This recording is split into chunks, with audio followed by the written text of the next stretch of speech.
El 14 de marzo de 2025, a las 2:48 de la mañana, un jet privado aterriza en una pista de aterrizaje desierta a las afueras de Abu Dhabi. No hay pasajeros registrados, no se presentó plan de vuelo, solo silencio. Entonces se abre la puerta de la cabina y hay sangre en los escalones. Dentro, 2 pilotos están sentados congelados en la cabina de mando. Acaban de escuchar durante 3 horas sonidos de arrastre, metal raspando, voces apagadas en árabe, y ahora su jefe, uno de los hombres más ricos de Dubái, está de pie en la puerta con una camisa limpia, pero todavía hay sangre debajo de sus uñas. Los mira y dice 4 palabras que nunca olvidarán: ella nunca estuvo aquí. Y lo más extraño, la mujer que desapareció nunca estuvo oficialmente en ese vuelo. Entonces, aquí está la pregunta: ¿cómo investigas un asesinato cuando la víctima nunca debió existir? Bienvenidos a True Crime Story Files. Personas reales, crímenes reales, consecuencias reales, porque cada historia importa. Suscríbete ahora, activa la campana y entra en el mundo donde la verdad se encuentra con la tragedia. Antes de hablar de lo que pasó en ese jet, necesitas saber quién era realmente Alina Reyes. No la víctima de las noticias, no la cara en los reportes de personas desaparecidas. La mujer real. 29 años, nacida en Quezon City, criada por una madre soltera que vendía verduras en el mercado todas las mañanas antes del amanecer. Alina aprendió temprano que sobrevivir significaba trabajar el doble por la mitad. Para cuando cumplió 23 años, había obtenido su certificación de cuidadora y había aceptado un contrato en Dubái. El sueldo era mejor que cualquier cosa que pudiera encontrar en su país. Suficiente para enviarle dinero a su madre. Suficiente para darle a su hija Mara una oportunidad de algo mejor. Pero lo que el anuncio del trabajo no mencionaba era que trabajaría 16 horas al día en casas donde era invisible. 2 familias, 2 turnos.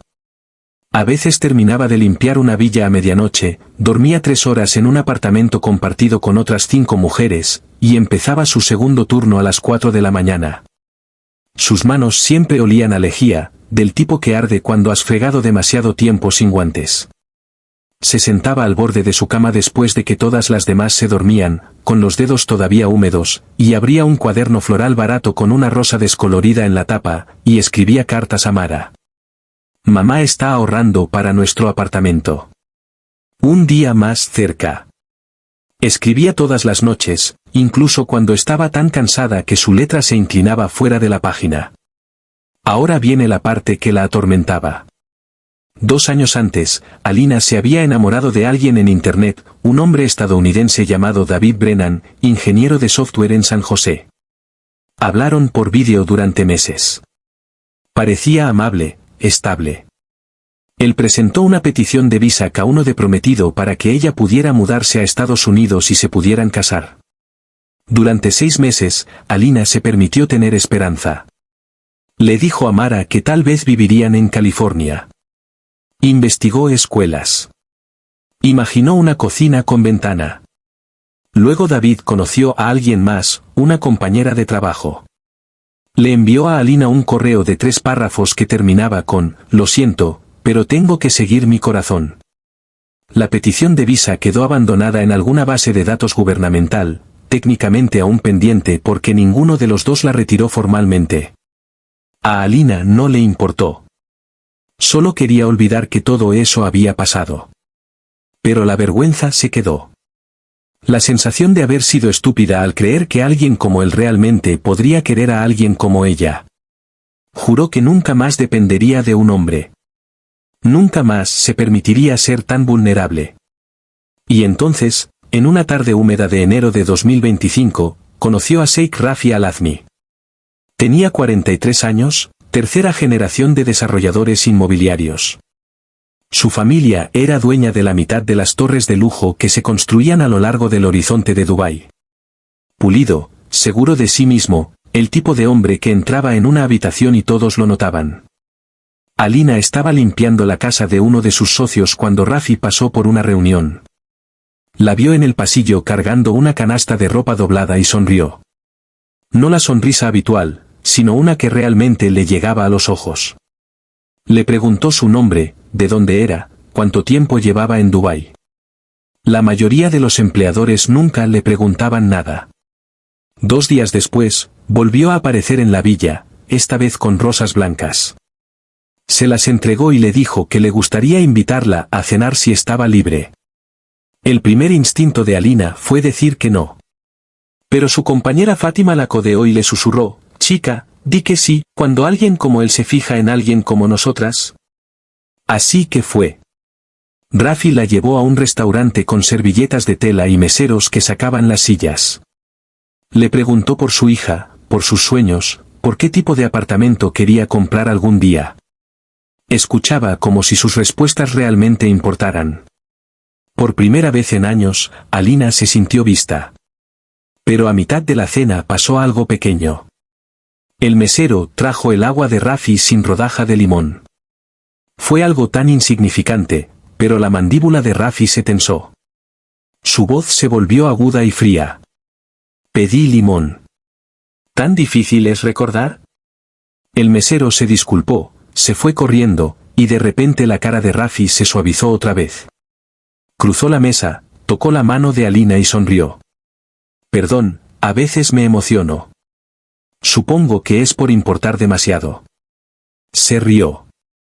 Alina también se rió, pero algo incómodo se retorció en su pecho. Más tarde esa noche, Fátima le preguntó cómo había ido.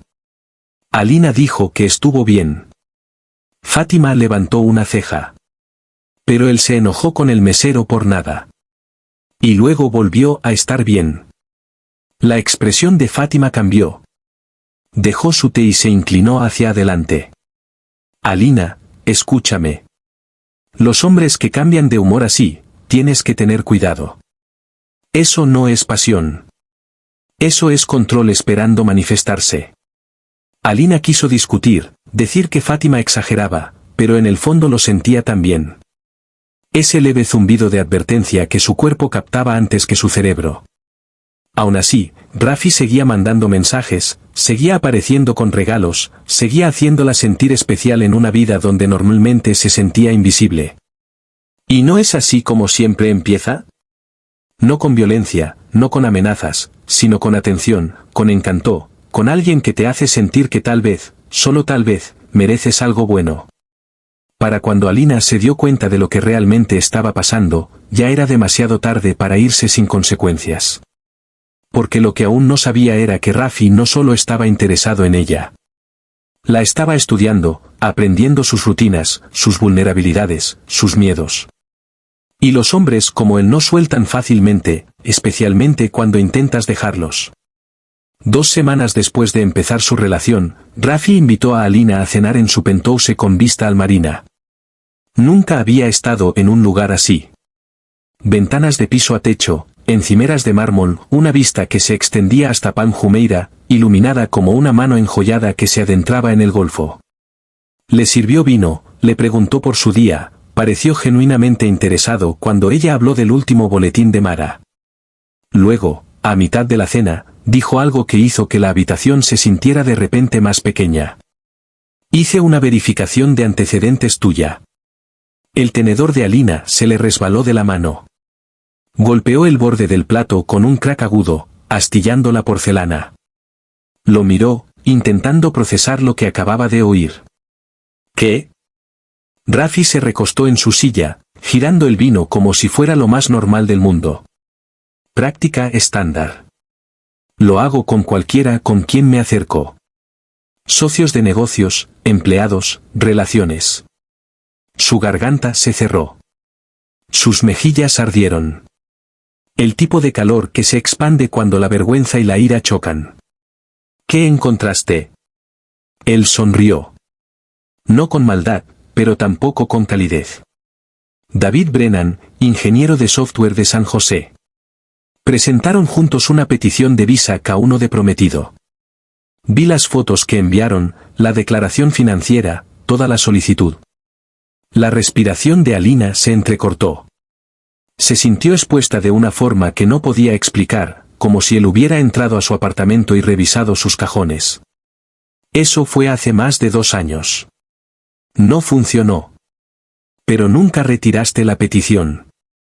No pensé que necesitaba hacerlo. Estaba muerta. Él siguió adelante. Rafi dejó su copa, su mirada fija en su rostro. ¿Planeabas decírmelo? Ella quiso decir que sí. Quiso defenderse. Pero la verdad era que no se lo había dicho porque era humillante, porque le recordaba un tiempo en que había sido lo suficientemente tonta como para creer en algo mejor. No era relevante, ¿verdad? Su tono cambió, aún calmado, pero con un filo debajo, como si la estuviera probando, observando cómo reaccionaría. Alina se levantó bruscamente, su silla raspando el suelo. Necesito ir al baño. Caminó por el pasillo, cerró la puerta y agarró el lavabo de mármol con tanta fuerza que sus nudillos se pusieron blancos. Su reflejo la miró, ojos abiertos, respiración superficial. ¿Por qué haría eso?, se susurró a sí misma, apenas audible sobre el sonido de su propio corazón. Cuando volvió a la mesa, Rafi estaba revisando su teléfono. Levantó la vista y sonrió como si nada hubiera pasado. ¿Todo bien? Ella asintió, pero sus manos seguían temblando. Esa noche, de vuelta en su pequeño apartamento compartido, Alina abrió su cuaderno floral. Su letra estaba más desordenada de lo normal. El bolígrafo presionaba más fuerte en la página. Necesito terminar esto con cuidado por Mara. Pero terminar con un hombre como Rafi no era tan simple como solo decir adiós. 2 días después, caminaba hacia su segundo turno cuando su teléfono vibró. Un mensaje de Rafi. ¿Podemos hablar esta noche? Siento que empezamos con mal pie. No respondió de inmediato. Una parte de ella quería bloquear su número, pero otra parte, la parte agotada, solitaria y que aún quería creer que él podría realmente preocuparse, escribió, «Está bien». Se encontraron en un café. Él se disculpó, dijo que no debió mencionar la verificación de antecedentes tan a la ligera, que solo quería protegerse después de malas experiencias en el pasado. «Me importas, Alina. No quiero secretos entre nosotros». Ella quiso creerle. De verdad. Pero entonces, cuando se iban, sonó su teléfono. Una llamada de negocios. Se apartó para contestar y Alina vio cómo su rostro cambiaba. Su mandíbula se apretó. Su voz bajó a algo frío y cortante. Cuando colgó, tomó su taza de café vacía y la estrelló en el basurero con tanta fuerza que la tapa vibró. Luego, tan rápido como había cambiado, se giró hacia ella y sonrió. La abrazó fuerte, sus brazos envolviéndola como si nada hubiera pasado. Perdón. Día estresante. Alina se quedó congelada en su abrazo, su mente acelerada. Era la segunda vez. El mesero. Ahora esto. La advertencia de Fátima resonó en su cabeza. Hombres que cambian de humor así, ten cuidado. 3 días después, Rafi apareció en la villa donde ella trabajaba. Traía un sobre. Tengo algo para ti. Dentro había 2 boletos de avión. Dubái a Santorini. Fecha de salida, 13 de marzo. Un fin de semana largo, solo nosotros 2. Mi jet privado. Quiero mostrarte cómo podría ser la vida si me dejas cuidarte. Su voz era suave, gentil, pero había algo debajo. Algo que dejaba claro que esto no era realmente una pregunta. No digas que no, Alina. Por favor. Ella miró los boletos, su estómago se retorció. Todos sus instintos le decían que no fuera. Pero, ¿cómo le dices que no a un hombre que ya invadió tu privacidad, ya conoció tus secretos, ya dejó claro que no acepta bien el rechazo? Así que sonrió, asintió y se dijo a sí misma que era solo un fin de semana. ¿Qué podría salir mal?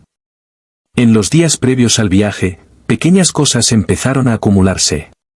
Cosas que podrías ignorar por separado, pero que al alinearlas forman un patrón. El 10 de marzo, 3 días antes del vuelo, Rafi envió un chofer a recoger a Alina del trabajo. Un hombre callado de unos 50 años que abrió la puerta del auto sin mirarla a los ojos. Mientras se alejaban de la villa, Alina notó que sus manos agarraban el volante con demasiada fuerza. Intentó conversar. ¿Hace mucho que trabaja para el señor Al-Azmi? El chofer la miró por el retrovisor. Por un momento pareció sopesar si hablar o no. Luego, en voz baja, casi para sí mismo, dijo, «Tiene mal genio, señorita. Solo tenga cuidado». Antes de que Alina pudiera preguntar qué quería decir, llegaron al edificio de Rafi. El chofer bajó rápido, abrió su puerta y se alejó sin decir más. Esa misma noche, mientras Rafi estaba en una llamada en su oficina, Alina entró a la cocina por agua. Una de las empleadas domésticas, una mujer de Kerala llamada Leela, estaba barriendo pedazos de vidrio azul cerca de la mesa del comedor. Alina se arrodilló a ayudar. ¿Qué pasó? Leela dudó, luego señaló un espacio vacío en el estante donde antes había un jarrón decorativo. Se enojó. Un negocio no salió bien. Lo tiró. Lo dijo tan naturalmente, como si fuera solo parte del trabajo. Limpiar el vidrio. No hacer preguntas. El pecho de Alina se apretó. Más tarde esa noche, Rafi estaba revisando su teléfono mientras veían una película. El teléfono de Alina vibró en la mesa de centro. Un mensaje de Fátima preguntando si estaba bien. Rafi levantó la vista de inmediato. ¿Quién es? Solo mi amiga. ¿Qué quiere? Su tono había cambiado. No enojado aún, pero punzante, como si estuviera llevando la cuenta. Solo está preguntando por mí. No me contestaste antes cuando te pregunté a qué hora terminarías el trabajo mañana. Alina parpadeó, desconcertada. No vi el mensaje. Perdón. Lo viste. Solo no respondiste. Rafi, estaba trabajando. No siempre puedo contestar de inmediato. Él la miró un segundo demasiado largo, luego volvió a su teléfono sin decir más. Pero el aire en la habitación había cambiado, más pesado, más frío. Al día siguiente, 11 de marzo, almorzaron en un café cerca del Burj Khalifa. Rafi parecía más ligero, más relajado. Habló de Santorini, la villa que había rentado, las vistas al atardecer, cuánto quería consentirla. Luego, de la nada, preguntó, ¿todavía piensas en él? Alina levantó la vista de su comida, confundida. ¿Quién? David, tu ex. Su estómago se hundió. No, ¿por qué siquiera preguntas eso? Solo me pregunto a veces si me comparas con él. No lo hago porque vi las fotos. Te veías realmente feliz con él. Ahí estaba otra vez. Ese filo en su voz como si la estuviera probando, esperando que cometiera un error. Eso fue hace años. Rafi, apenas recuerdo de qué hablábamos. Él cruzó la mesa y tomó su mano. Su agarre era firme. Demasiado firme. Bien, porque no comparto. Un dolor frío y retorcido se formó en el estómago de Alina, del tipo que empieza pequeño y se expande. Esa tarde, Rafi preguntó por qué seguía enviando dinero a su madre esa semana. Ahora estás conmigo. Ya no necesitas trabajar así. Es para las colegiaturas de Mara. Yo puedo cubrir eso. Quiero cubrirlo. Su mandíbula se tensó. No dijo nada, pero ella podía sentir su irritación llenando el espacio entre ellos. Para el 12 de marzo, el día antes del vuelo, la ansiedad de Alina había crecido tanto que ya no podía ignorarla. Le escribió a Fátima desde el baño del trabajo. Si este viaje se siente mal, lo termino. Fátima respondió de inmediato. ¿Quieres que vaya por ti? No tienes que ir. Alina miró el mensaje mucho tiempo. Una parte de ella quería decir que sí. Quería alejarse de Rafi y nunca mirar atrás. Pero otra parte, la parte cansada de luchar, de trabajar 2 empleos, de ser invisible, quería creer que esto aún podía convertirse en algo bueno. Así que escribió, estaré bien. Te llamo cuando aterrice. La mañana del 13 de marzo, el chofer de Rafi la recogió al amanecer. Había empacado ligero, solo una pequeña bolsa de fin de semana con un vestido playero, sandalias y su cuaderno floral metido en el bolsillo lateral. Mientras conducían hacia la terminal privada del aeropuerto internacional Al Maktoum, Alina vio salir el sol sobre el desierto. El cielo era rosa pálido y dorado, hermoso de una forma que casi parecía demasiado perfecta. Cuando llegaron, Rafi ya estaba ahí junto a un Gulfstream G650 blanco reluciente. Sonrió al verla, se acercó y le besó la mejilla. ¿Lista? Ella asintió aunque sus manos temblaban.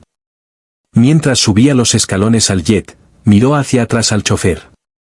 Él la observaba con una expresión que no pudo descifrar del todo. Luego entró. La cabina olía a cuero y colonia cara.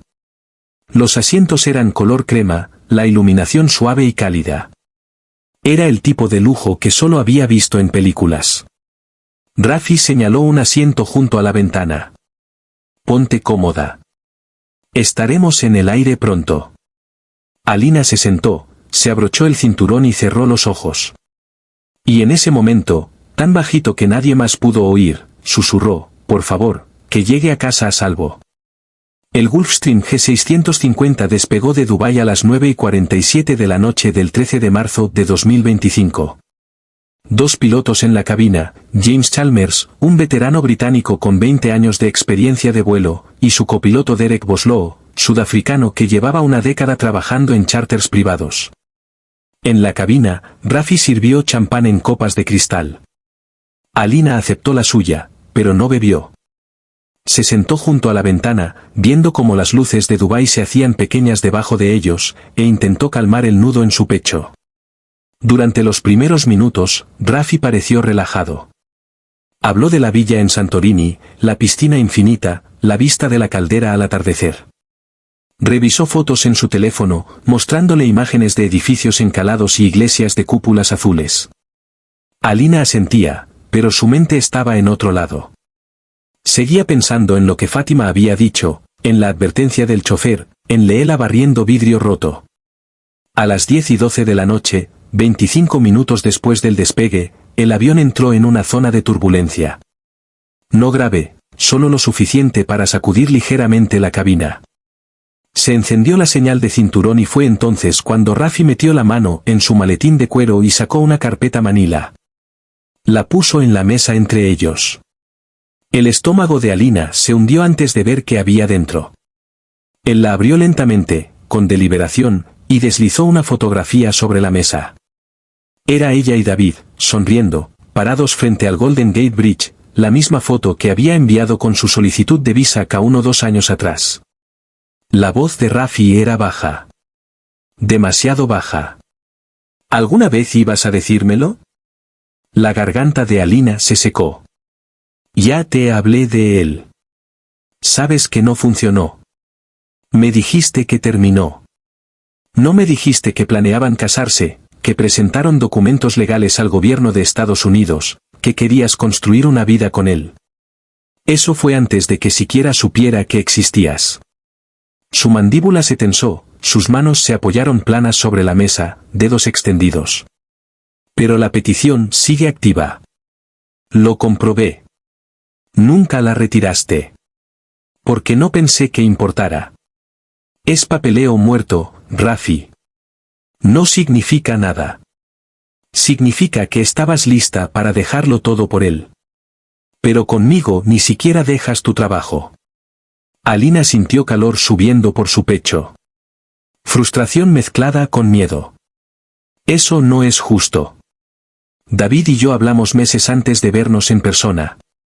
Tú y yo nos conocemos desde hace 8 semanas. Y en esas 8 semanas te he dado más de lo que él nunca te dio. Me has dado regalos. Eso no es lo mismo que conocerme. El avión se sacudió otra vez. Otra sacudida de turbulencia. La respiración de Rafi había cambiado. Más rápida, más superficial. ¿Todavía lo amas? No. Entonces, ¿por qué mantener la petición? No la mantuve. Solo nunca pensé en ella. ¿Por qué te importa tanto? Él se levantó bruscamente, la carpeta se deslizó de la mesa y los papeles se esparcieron por el suelo. ¿Por qué me mentiste? No mentí. Solo no te conté cada detalle de mi pasado. Es lo mismo. Alina se desabrochó el cinturón y se puso de pie. Necesitaba espacio, aire, distancia. Intentó moverse hacia la parte trasera de la cabina, hacia el pequeño baño, pero Raffi se interpuso en su camino. ¿A dónde vas? Necesito un momento. No hemos terminado de hablar. Sí, ya terminamos. Intentó rodearlo. Él se movió, bloqueándola otra vez. Raffi, apártate. No hasta que me respondas. Su pulso latía con fuerza ahora. Ese dolor frío y retorcido en su estómago se había extendido a su pecho. No te debo una explicación por algo que pasó antes de conocerte. Su rostro cambió. No gradualmente, de golpe. Sus ojos se endurecieron. Su mandíbula se trabó. Su respiración se volvió entrecortada. Y por primera vez desde que lo conocía, Alina vio lo que el chofer le había advertido. Lo que Leela había tenido demasiado miedo de decir en voz alta. Vio la rabia debajo. Cuando aterricemos, dijo, con voz temblorosa pero firme. Me voy a casa sola. Por un momento, Raffi solo la miró, su pecho subiendo y bajando demasiado rápido. Luego se dio la vuelta, caminó a la galey y tomó la botella de champán del balde de hielo. Todo el cuerpo de Alina se heló. Raffi. Él se giró hacia ella. La botella agarrada en su mano derecha, gotas de condensación cayendo sobre la alfombra. No puedes irte así nomás. Sí puedo. Después de todo lo que he hecho por ti, me conoces desde hace 2 meses y te iba a dar todo. Su voz se quebró en la última palabra. Ya no era enojo. Algo peor. Desesperación. Alina dio un paso atrás. Su cadera chocó contra el borde de la encimera de la galey. Raffi, suelta la botella. Me obligaste a hacer esto. ¿A hacer qué? Todavía no has hecho nada. Solo suéltala y podemos. Él la golpeó. No con precisión. No con cálculo. Con furia pura y descontrolada. La base de la botella conectó con el lado de su cabeza justo encima de la sien izquierda. El sonido fue sordo, húmedo. Las rodillas de Alina cedieron. Extendió la mano instintivamente, buscando algo a que agarrarse, pero su mano resbaló de la encimera. Cayó hacia atrás, su cabeza golpeando el borde metálico del gabinete de la galey en el camino hacia abajo.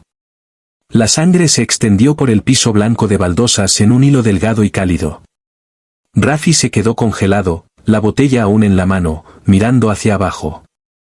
Sus ojos estaban abiertos, desenfocados. Su pecho subió una vez, 2 veces, luego se detuvo. La cabina quedó en silencio excepto por el zumbido de los motores. Las manos de Raffi empezaron a temblar. La botella se le escapó de la mano y cayó al suelo con un golpe sordo, rodando hacia la parte delantera de la cabina. Se dejó caer de rodillas junto a ella, su voz rompiéndose en algo crudo e irreconocible. No, no, no, no. Alina, Alina, despierta. Presionó los dedos contra su cuello, buscando un pulso que no encontraría. Su respiración llegó en jadeos ahora, superficial y desesperada. ¿Qué me hiciste hacer? ¿Qué me hiciste hacer? Se quedó ahí lo que parecieron horas, pero probablemente fueron solo 90 segundos. Luego se levantó, tropezó hacia la puerta de la cabina y empezó a golpear. Emergencia. Se cayó. Se golpeó la cabeza. Tenemos que aterrizar ahora. En la cabina, James Chalmers y Derek Boslow se miraron. Chalmers tomó la radio. Dubai Control, aquí Gulf noviembre de 1974 X-Ray solicitando desvío de emergencia por situación médica a bordo. La voz de Raffi llegó otra vez por la puerta, más fuerte esta vez, frenética.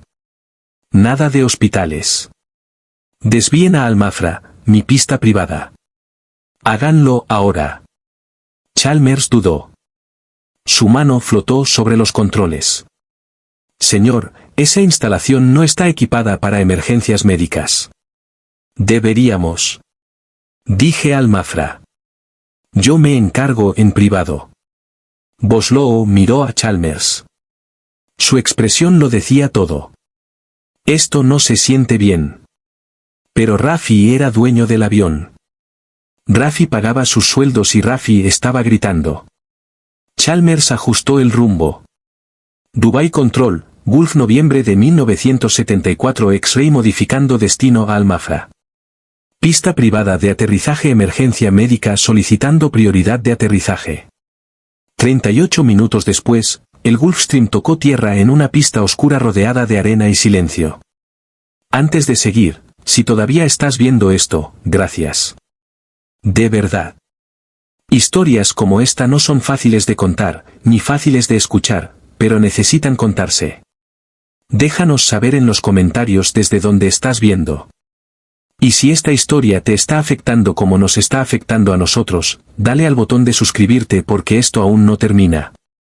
Ahora volvamos a lo que pasó después. Los motores del Gulfstream todavía se estaban enfriando cuando Rafi abrió de golpe la puerta de la cabina.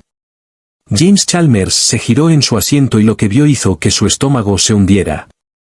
La camisa de Rafi estaba salpicada de sangre. Sus manos temblaban tan violentamente que tuvo que agarrarse del marco de la puerta para estabilizarse. Tenemos que moverla ahora. Chalmers se desabrochó, se levantó lentamente. Sus piernas se sentían pesadas, como si no quisieran llevarlo a la cabina. Señor, deberíamos llamar a servicios de emergencia. Si está herida, está muerta. Las palabras quedaron suspendidas en el aire entre ellos. Derek Boslow, el copiloto, se congeló a mitad de movimiento, su mano aún en los controles de empuje. Chalmers sintió que su boca se secaba. Entonces definitivamente necesitamos contactar a las autoridades. Esto es una emergencia médica, posiblemente una escena del crimen. Estamos obligados por ley a... Rafi se acercó más. Su voz bajó a algo tranquilo y plano. El tipo de calma que asusta más que los gritos. Ustedes trabajan para mí. Sus sueldos, sus visas, su vivienda, todo viene de las cuentas de mi familia. Van a ayudarme a sacar el cuerpo de esta aeronave y nunca van a hablar de esto otra vez. O me aseguraré de que ninguno de los dos vuelva a volar algo más sofisticado que un fumigador por el resto de sus vidas. El acento de Boslow se engrosó cuando estaba nervioso. Lo hizo ahora. Jefe, esto es. No podemos simplemente. Si pueden y lo harán. Chalmers miró más allá de Rafi hacia la cabina. Podía ver el cuerpo de Alina en el suelo cerca de la galey, un brazo extendido hacia la nada, su vestido floral manchado de oscuro. Entonces le llegó el olor. Cobre y algo más. Algo químico de los productos de limpieza que se habían derramado cuando ella cayó. Y gasolina, leve, pero inconfundible, entrando por la puerta abierta de la cabina desde los camiones de combustible estacionados cerca. Su entrenamiento de piloto se activó automáticamente. Evaluar, analizar, responder. Pero esto no era turbulencia ni falla de motor. Era una mujer que había estado viva hacía 2 horas, y ahora no lo estaba. Si hacemos esto, se oyó decir Chalmers, somos cómplices de lo que sea que pasó allá arriba. La mandíbula de Rafi se tensó. Lo que pasó fue un accidente. Se alteró. Intentó pasar junto a mí. Se resbaló y se golpeó la cabeza. Eso es todo. Pero si las autoridades se involucran, lo van a torcer en otra cosa. Van a arruinar el nombre de mi familia. Van a destruir todo lo que mi abuelo construyó. Boslow habló, su voz apenas un susurro. ¿Y qué hay de su familia? Tiene una hija. Por solo un segundo, algo cruzó el rostro de Rafi. ¿Culpa, tal vez? ¿Miedo? Pero desapareció tan rápido como apareció. Su hija será cuidada. Me aseguraré de eso. Pero solo si me ayudan a manejar esto en silencio. Chalmers miró a Boslow. Habían volado juntos 3 años, tiempo suficiente para leerse sin palabras. La expresión de Boslow decía lo que Chalmers estaba pensando. No tenemos opción. 20 minutos después, llegaron dos hombres en un Land Cruiser negro. Sin presentaciones, sin preguntas. Uno era mayor, quizás 60 años, con piel dañada por el sol y manos que parecían haber pasado décadas en trabajo manual. El otro era joven, principios de los 30, con botas de trabajo cubiertas de barro seco. Rafi les habló en árabe. Chalmers no entendió las palabras, pero entendió el tono. Instrucciones, órdenes. El hombre mayor, que más tarde Chalmers supo que se llamaba Khaled Aban, un contratista que había trabajado en varios proyectos de construcción de Rafi, asintió una vez y se dirigió a la cabina. Chalmers se quedó en la cabina de mando. Se dijo a sí mismo que necesitaba completar la lista de verificación post-vuelo, pero en realidad solo no podía mirar. Los oyó moverse por la cabina, el roce de algo pesado siendo arrastrado, el clan metálico de las puertas de carga abriéndose debajo del fuselaje. Luego vino un sonido que nunca olvidaría. Un golpe sordo y húmedo, como un saco de arena caído desde altura. Boslow se quedó rígido en el asiento del copiloto, mirando al frente a la nada. «Vamos a ir al infierno por esto», murmuró. Chalmers no discutió. Pasaron 40 minutos. Tal vez una hora. El tiempo se sentía extraño, elástico. Cuando Khaled y el hombre joven finalmente se fueron, las luces traseras del Land Cruiser desaparecieron en la oscuridad del desierto. Sin carga, sin evidencia de que hubieran estado ahí. Rafi volvió a subir a la cabina, ahora con una camisa limpia. Se había lavado las manos, pero todavía había una tenue mancha rojiza bajo sus uñas. Llenen de combustible. Vuelvan a Dubái. Presenten el plan de vuelo como si hubiéramos regresado temprano por problemas mecánicos. Nunca se presentó manifiesto de pasajeros para este vuelo. Así que no hay registro de que ella estuviera a bordo. Chalmers encontró su voz. Su bolso, sus cosas. Ya se encargaron. La gente hará preguntas. Su empleador, sus amigas. Rafi lo miró a los ojos. Trabajadoras domésticas extranjeras desaparecen en esta ciudad todos los meses. La policía apenas investiga. Su empleador asumirá que se fugó con un novio o regresó a Manila sin avisar. Pasa todo el tiempo. Y lo terrible era que tenía razón. A la mañana siguiente, 14 de marzo, la compañera de cuarto de Alina, Fátima, llamó a su teléfono 17 veces. Para el mediodía, había contactado a la agencia que colocó a Alina con sus empleadores. La agencia llamó a la familia para la que Alina trabajaba. Revisaron su habitación. Sus pertenencias seguían ahí, pero ella no. Al anochecer, Fátima presentó un reporte de persona desaparecida en la estación de policía Burdubay. El oficial detrás del escritorio apenas levantó la vista de sus papeles. ¿Cuándo la vio por última vez? Ayer por la mañana. Iba a un viaje.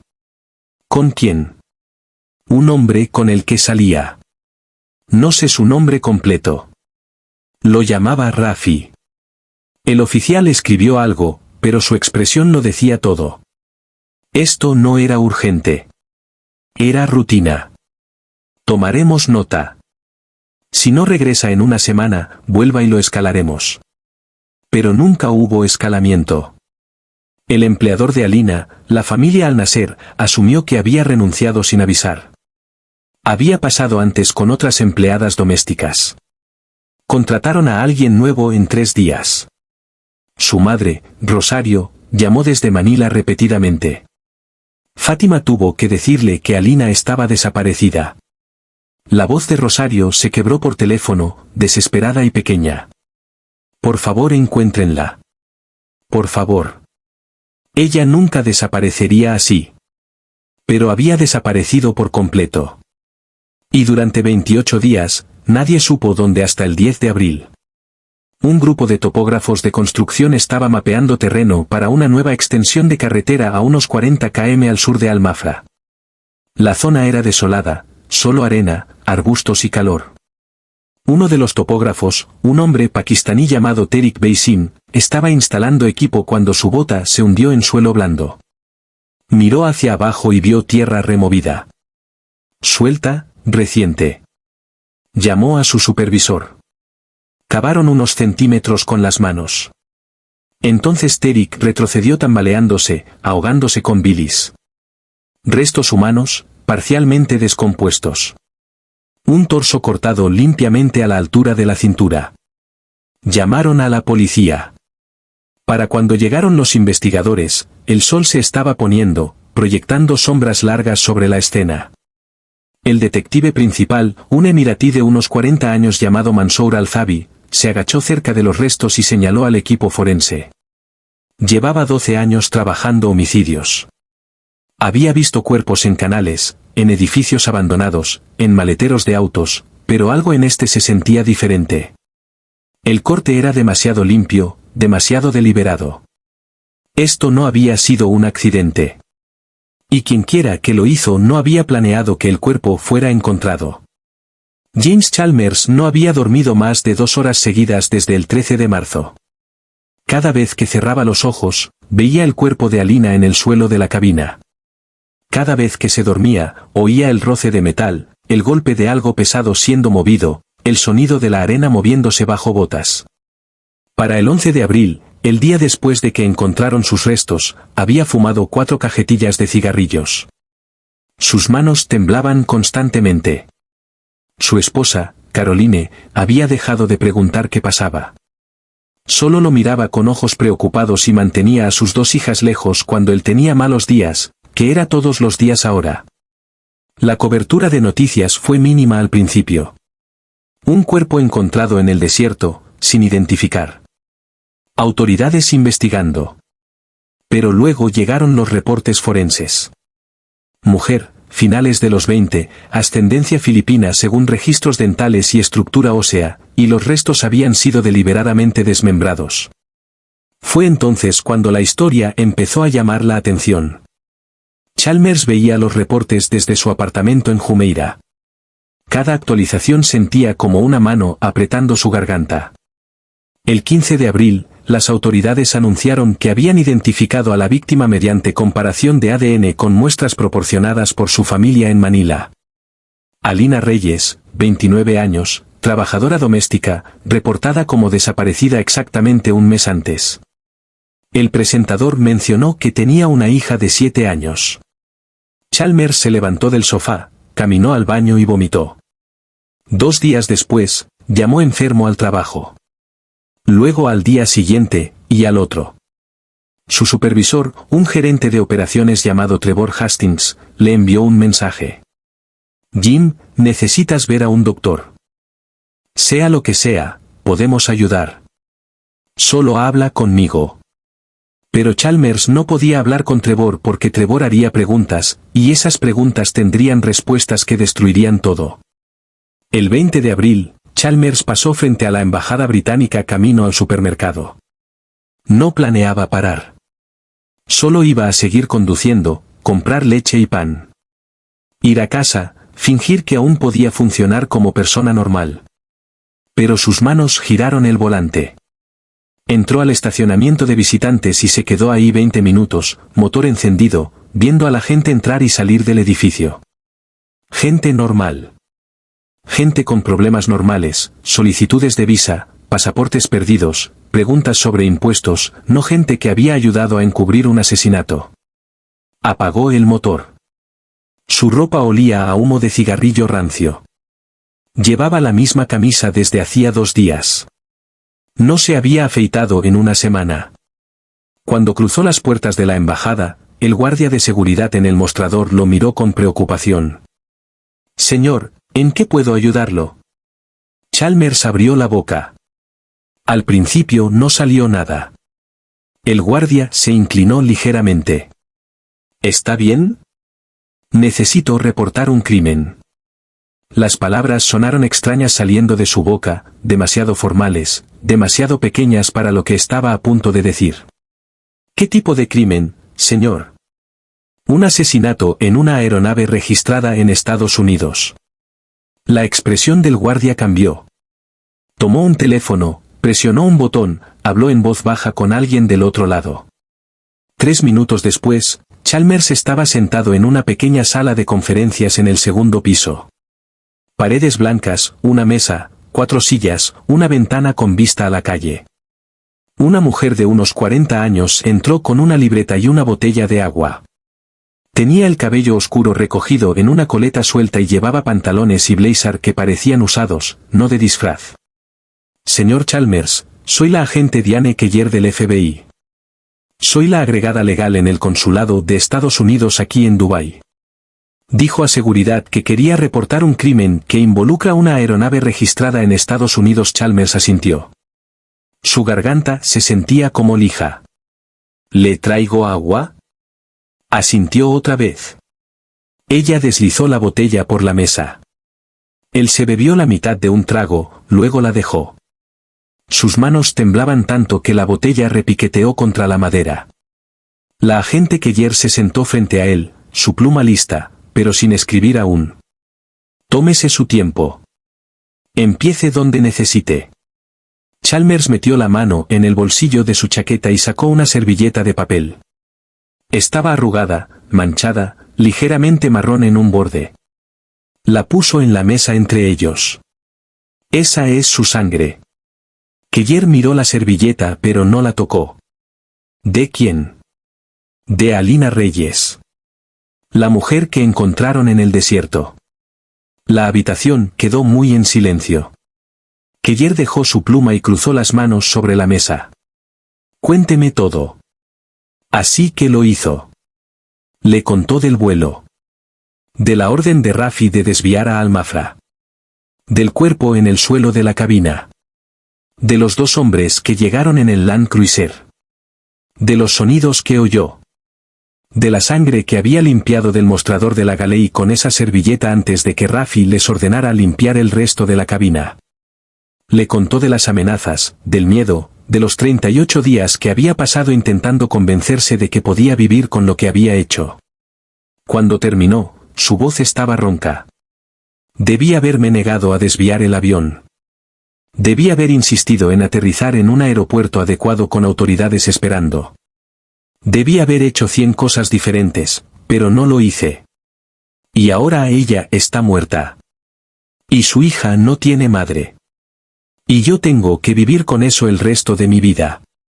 Keller lo observó con cuidado, no con juicio, no con lástima, solo con la atención firme de alguien que había oído muchas confesiones y sabía la diferencia entre un mentiroso y alguien que decía la verdad. ¿Dónde está Derek Boslow ahora? En casa, creo. O tal vez en el hangar. Rafi todavía nos tiene a ambos en el horario de vuelos como si nada hubiera pasado. ¿Ha hablado Boslow con alguien de esto? No, está aterrorizado. Rafi dejó claro qué pasaría si hablábamos. Keller tomó su pluma y empezó a escribir. El número de registro de la aeronave. Chalmers lo recitó de memoria.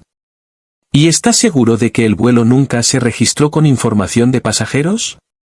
Rafi manejó el plan de vuelo personalmente. Estaba listado como vuelo de reposicionamiento privado.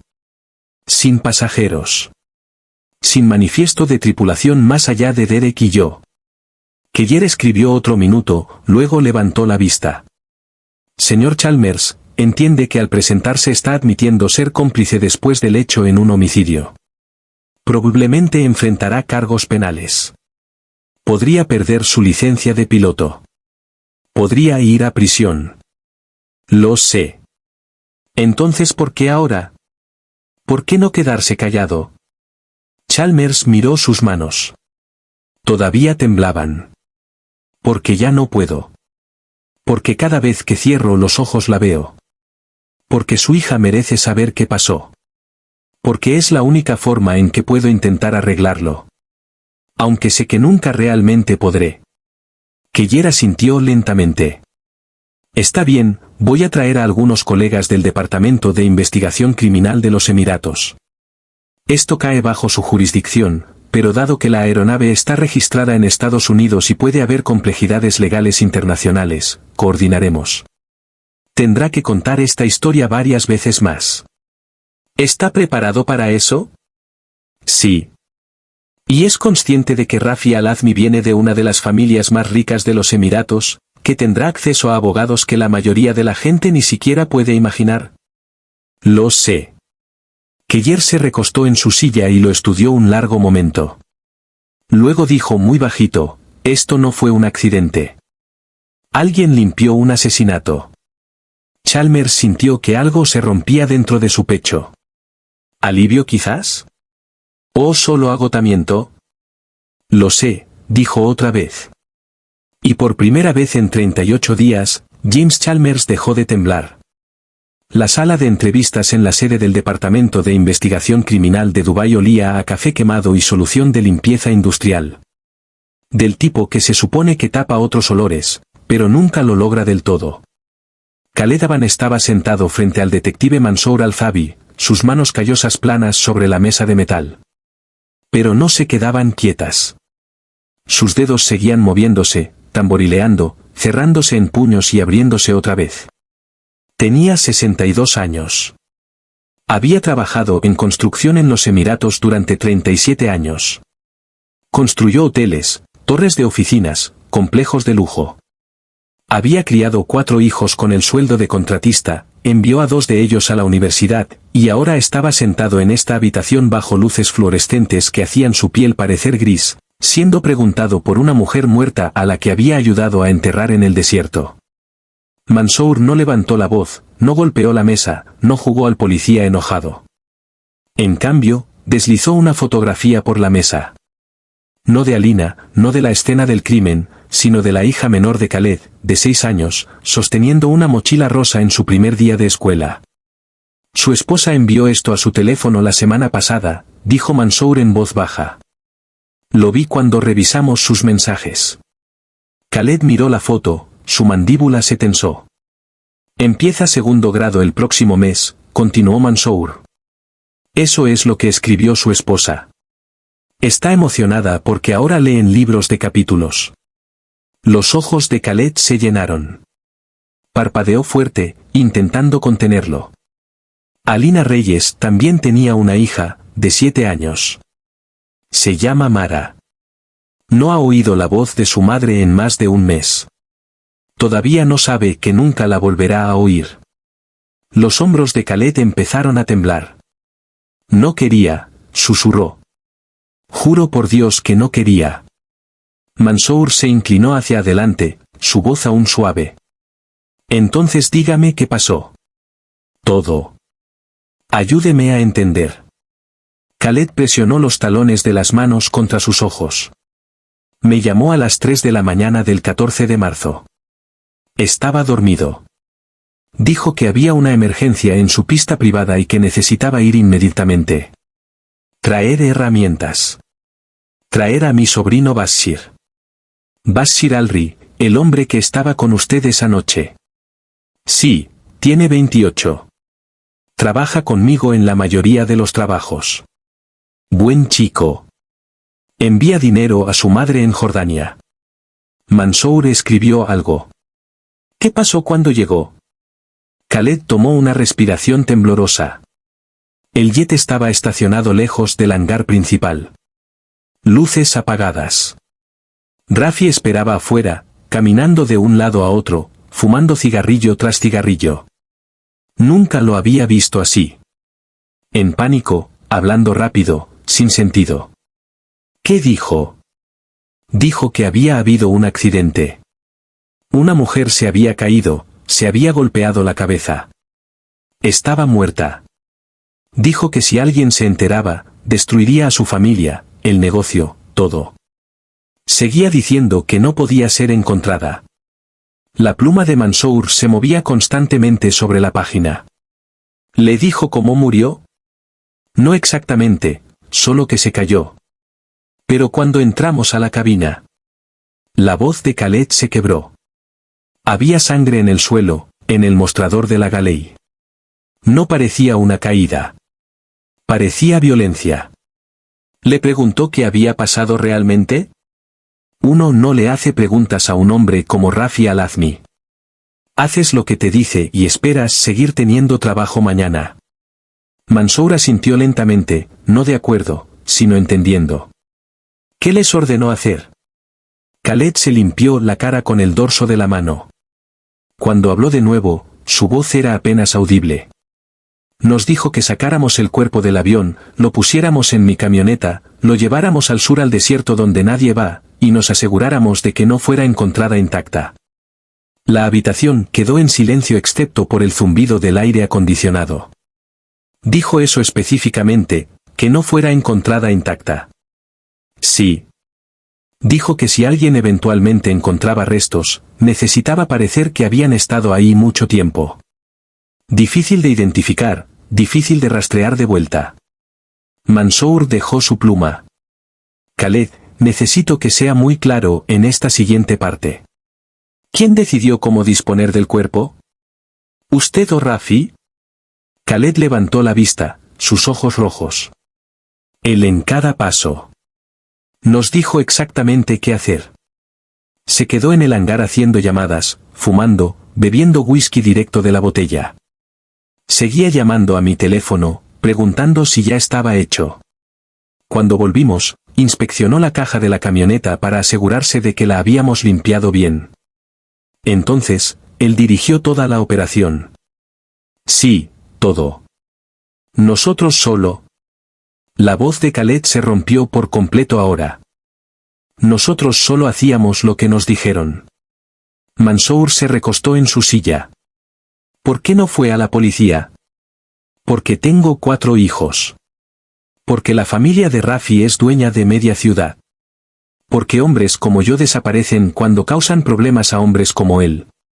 Pero ahora está hablando. Khaled miró la fotografía de su hija que aún estaba en la mesa. Porque no puedo dormir. Porque veo su cara cada vez que cierro los ojos. Porque mi hija me preguntó la semana pasada por qué parezco tan triste todo el tiempo y no pude responderle. Mansour tomó la foto y se la devolvió a Khaled.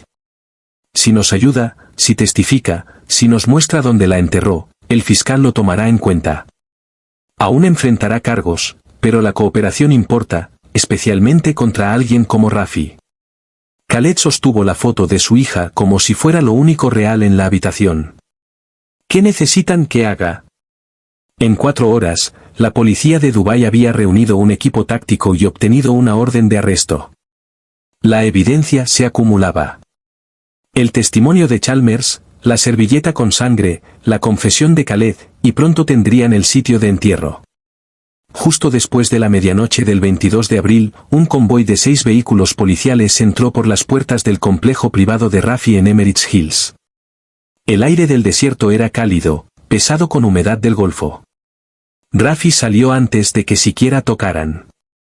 Llevaba una candura blanca perfectamente planchada, su gutra arreglada con precisión.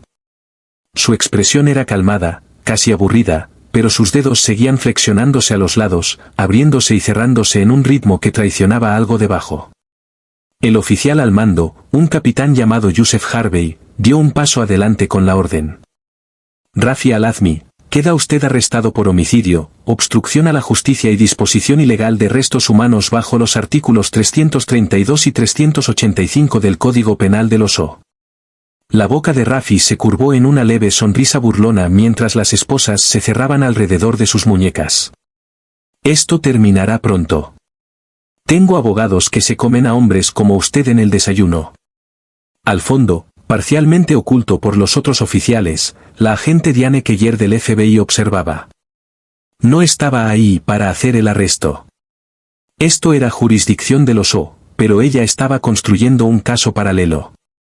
Fuga interestatal para evitar procesamiento. Crímenes cometidos a bordo de una aeronave registrada en Estados Unidos. Intimidación de testigos. Si Rafi de alguna forma se escapaba del sistema del OSO, los estadounidenses estarían esperando. Esa misma noche, bajo un cielo tan claro que se veía la Vía Láctea, Khaled Aban se sentó en la parte trasera de un suburban de la policía, guiando a los investigadores por el desierto al sur de Al-Mafra. Condujeron más de 1 hora por caminos de arena sin marcar hasta que Khaled señaló un lugar cerca de un grupo de acacias muertas.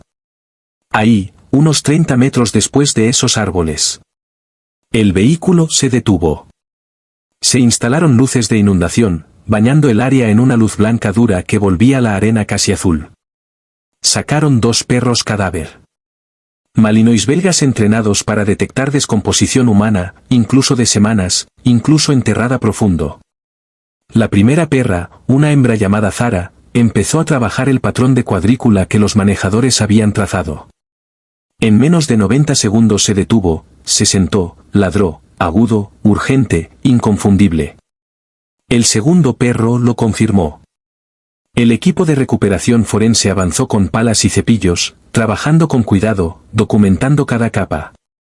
Y lentamente, bajo las luces de inundación, bajo las estrellas, el resto de Alina Reyes empezó a emerger de la arena.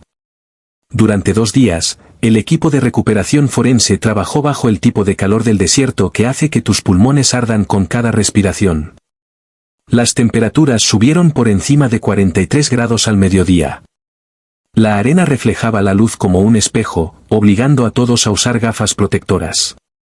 Instalaron carpas de sombra sobre los sitios de excavación, trajeron unidades portátiles de enfriamiento, trabajaron en rotaciones cuidadosas para evitar agotamiento por calor, y pieza por pieza recuperaron lo que quedaba de Alina Reyes, su torso encontrado en el primer sitio que Khaled había indicado.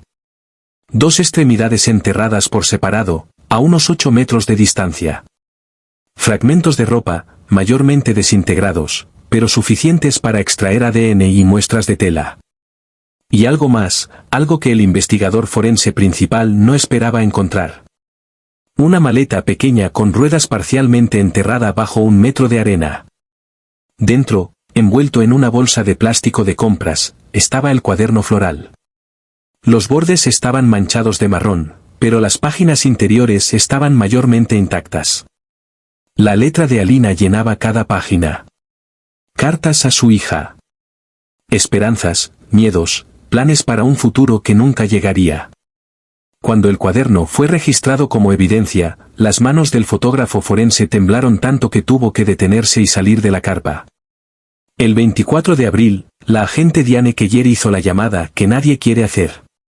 Se sentó en su oficina en la embajada, el número de Rosario Reyes ya cargado en su pantalla. Había practicado lo que iba a decir, como entregar una noticia así con dignidad y compasión. Pero no hay buena forma de decirle a una madre que su hija está muerta. El teléfono sonó 4 veces antes de que Rosario contestara. Su voz era cautelosa, esperanzada. ¿Hola? ¿Han encontrado a mi hija? Keller tomó aire. Señora Reyes, soy la agente Diane Keller del FBI en Dubái. Llamo por su hija. Hubo una pausa. Luego la voz de Rosario cambió, más pequeña ahora, asustada. ¿Está viva? Lo siento mucho, señora Reyes. Lo siento muchísimo. Hemos recuperado los restos de su hija. Se fue.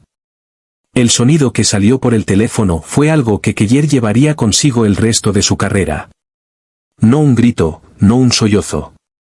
Algo más profundo. El dolor de una madre rompiéndose de golpe. La línea quedó en silencio varios segundos. Luego Keller oyó un golpe como si el teléfono hubiera caído al suelo. Voces lejanas hablando rápido en tagalo. Alguien llorando. Cuando otra voz llegó a la línea, era el hermano mayor de Alina, Miguel. ¿Qué le pasó a mi hermana? Keller se lo dijo. No todo. No los detalles peores, pero suficiente. Cuando colgó 20 minutos después, se quedó sentada en silencio en su escritorio, mirando la pared, preguntándose cuántas llamadas más como esta tendría que hacer antes de jubilarse. El juicio comenzó el 3 de junio de 2025 en un tribunal de Dubái diseñado para casos de alto perfil. Pisos de mármol, techos altos, puntos de control de seguridad en cada entrada. Rafi Al-Azmi se sentó en la mesa de la defensa con un traje a medida color carbón, su postura recta, su expresión entre irritada y aburrida. Parecía un hombre que estaba siendo molestado, no un hombre enfrentando cadena perpetua. Su equipo legal consistía en 4 abogados de una de las firmas más caras de Medio Oriente. Ya habían presentado 17 mociones previas al juicio intentando suprimir evidencia, desestimar cargos, retrasar procedimientos. Todas fueron denegadas. El caso de la fiscalía fue metódico, clínico, devastador. James Chalmers tomó el estrado el segundo día. Su voz era firme pero baja mientras guiaba al jurado por el vuelo. La discusión, la sangre en el suelo de la cabina, la orden de Raffi de desviar a Al-Mafra, los hombres que llegaron en el Land Cruiser. Cuando el abogado defensor intentó sugerir que Chalmers estaba mintiendo para salvarse, Chalmers miró directamente a Raffi. Ojalá estuviera mintiendo. Ojalá nada de esto hubiera pasado, pero pasó, y tengo que vivir con lo que vi el resto de mi vida. Derek Boslow testificó después. Su acento sudafricano se engrosó cuando describió los sonidos que venían de la cabina después de aterrizar. Arrastre, metal raspando, voces gritando en árabe. 3 horas esperando en la cabina de mando, sin saber qué pasaba, pero sabiendo que estaba mal. La evidencia forense vino después. Muestras de sangre de la aeronave coincidían con el ADN de Alina. Patrones de salpicadura de impacto en la pared de la Galley consistentes con trauma por objeto contundente. Evidencia de rastros de la botella de champán recuperada durante un registro en el complejo de Raffi. La botella había sido limpiada, pero la prueba con luminol reveló residuos microscópicos de sangre en las ranuras decorativas cerca de la base. Sangre de Alina. Cuando mostraron fotografías de la botella en los monitores del tribunal, 2 jurados se estremecieron visiblemente. Fátima testificó el tercer día, describiendo la creciente ansiedad de Alina en los días previos al viaje. Se derrumbó en el estrado cuando le mostraron el cuaderno floral, reconociendo la letra que había visto todas las noches en su apartamento compartido. El cuarto día, Khaled Aban tomó el estrado. Había perdido peso desde su arresto. Su rostro se veía hundido, más viejo. Sus manos temblaban mientras lo juramentaban. La fiscal, una mujer aguda de unos 50 años llamada Leila Hamdan, le pidió que describiera la noche del 14 de marzo. La voz de Khaled se quebró mientras relataba el pánico de Raffi. Las llamadas, las órdenes, la forma en que Raffi había observado mientras trabajaban, fumando cigarrillo tras cigarrillo, bebiendo de una botella de whisky. Nos dijo exactamente qué hacer. Cada paso, no decidimos nada. Solo hicimos lo que dijo porque teníamos miedo de lo que pasaría si no lo hacíamos. Cuando la fiscal Hamdan proyectó imágenes del cuaderno floral en las pantallas, el tribunal quedó completamente en silencio. Podías oír el ciclo del aire acondicionado encendiéndose. La estrategia de la defensa de Raffi era predecible. Fue un accidente. Entró en pánico. Los contratistas actuaron por su cuenta. Nunca quiso que nada de esto pasara. Su abogado principal, un hombre llamado Faisal Danni, pintó a Raffi como víctima de las circunstancias, un hombre que cometió errores bajo estrés extremo pero no era un asesino. Pero entonces el testimonio de la agente Keller lo cambió todo. Introdujo documentos judiciales sellados de 2 casos civiles presentados en 2019 y 2022. 2 mujeres diferentes que habían salido con Raffi. Ambas habían presentado denuncias por violencia doméstica. Ambos casos se resolvieron fuera de corte por sumas no reveladas con acuerdos de confidencialidad. La defensa objetó. El juez lo rechazó. El jurado supo que Raffi tenía un patrón. Que esto no había sido una pérdida única de control, que había lastimado a mujeres antes y había comprado su silencio. La narrativa del trágico accidente se derrumbó. El 7º día, Raffi tomó el estrado contra el consejo de su abogado. Al principio estaba calmado, controlado. Se apegó al guión. Fue un accidente. Amaba a Alina. Nunca quiso lastimarla. Pero durante el contrainterrogatorio, la fiscal Hamdan hizo una pregunta simple. Si la amaba, ¿por qué no llamó a ayuda médica cuando ella estaba herida? Porque ya estaba muerta. ¿Cómo lo supo? ¿Le tomó el pulso? Solo lo supe. ¿Solo lo supo o no quería que nadie descubriera lo que había hecho? La mandíbula de Raffi se tensó. No hice nada. Ella se cayó. Se cayó tan fuerte que sangró por una herida en la cabeza consistente con ser golpeada por un objeto contundente. Fue un accidente. Entonces, ¿por qué ordenó a sus contratistas desmembrar su cuerpo? No ordené eso. Khaled testificó bajo juramento que usted dio instrucciones explícitas. Está mintiendo. ¿Por qué mentiría? Para salvarse. La fiscal Hamdan se acercó más. Señor Al-Azmi, ¿por qué Alina Reyes intentaba dejarlo? La compostura de Rafi finalmente se rompió. Su voz subió, aguda y defensiva. No me estaba dejando. Me mintió. Mintió sobre su pasado. Me estaba usando. Y cuando intentó irse, usted la golpeó con la botella de champán. No, ella no tenía derecho a... Se detuvo, se dio cuenta de lo que estaba a punto de decir. Pero ya era tarde. El tribunal estalló. El juez golpeó su mazo. Los abogados de Rafi estaban de pie, objetando, intentando contener el daño. Pero todos lo habían oído. Ella no tenía derecho a irse. El jurado deliberó 6 horas. Cuando regresaron, la presidenta, una mujer emiratí de mediana edad llamada Esa Al-Mahari, leyó el veredicto. Culpable en todos los cargos. Bajo la ley del oso, con cargos adicionales presentados en Corte Federal de Estados Unidos por ocurrir el crimen a bordo de una aeronave registrada en ese país, el juez sentenció a Rafi a cadena perpetua sin posibilidad de libertad condicional. Mientras los guardias lo escoltaban fuera, Rafi se giró hacia la galería donde estaba la familia de Alina. Esto no termina aquí. No entienden. Ella iba a dejarme por él. Su voz resonó en el tribunal, cruda y desquiciada, la máscara completamente caída ahora. La seguridad lo arrastró hacia la salida mientras seguía gritando, sus palabras degenerando en rabia incoherente. Los demás enfrentaron sus propios juicios en procedimientos separados en las semanas siguientes. James Chalmers y Derek Boslow fueron acusados de cómplices después del hecho y obstrucción a la justicia. Su cooperación con los investigadores y testimonio contra Rafi tuvo mucho peso. El juez los sentenció a cada uno a 3 años de prisión con elegibilidad para libertad condicional después de 18 meses. Ambos perdieron permanentemente sus licencias de piloto comercial. Las carreras de aviación que habían construido durante décadas habían terminado.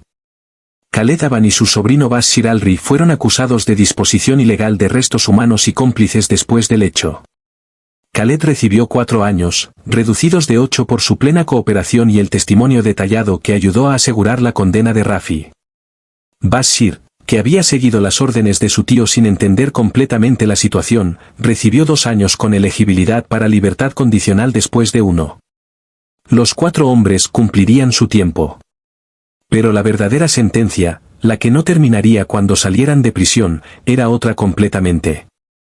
El peso de lo que habían hecho, el conocimiento de que una mujer murió y ellos ayudaron a ocultarlo. Que una niña pequeña perdió a su madre porque eligieron el miedo sobre el valor. La justicia había llegado, pero vino con un costo que ningún veredicto podía pagar. James Chalmers está en terapia por trauma y culpa de sobreviviente. Todavía se despierta algunas noches oyendo el sonido de metal raspando sobre baldosas. Fátima no pudo dormir semanas después del juicio. Seguía repitiendo cada conversación, cada advertencia que le había dado a Alina, preguntándose si pudo haber hecho más. La agente Diane Keller desarrolló ansiedad por volar. Ahora toma trenes cuando puede. Rosario Reyes envejeció 10 años en 2 meses. Su cabello se volvió casi completamente gris. Y Mara perdió a la madre que le escribía todas las noches. La madre que le prometió que algún día tendrían su propio apartamento. La madre que debía volver a casa. 3 semanas después de la sentencia, llegó un paquete a Manila. Dirigido a Mara Reyes. Dentro estaba el cuaderno floral de su madre. 6 meses después del juicio, Manila recibió la temporada de lluvias con fuertes aguaceros de tarde que dejaban el aire limpio y fresco. En un barrio tranquilo de Quezon City, se había construido un pequeño jardín conmemorativo en un terreno donado por la parroquia local. En el centro había una simple placa de piedra, mármol color crema con letras oscuras. Alina Marie Reyes, 1996 a 2025. Amada madre, hija, amiga. Tu luz continúa en quienes te amaron.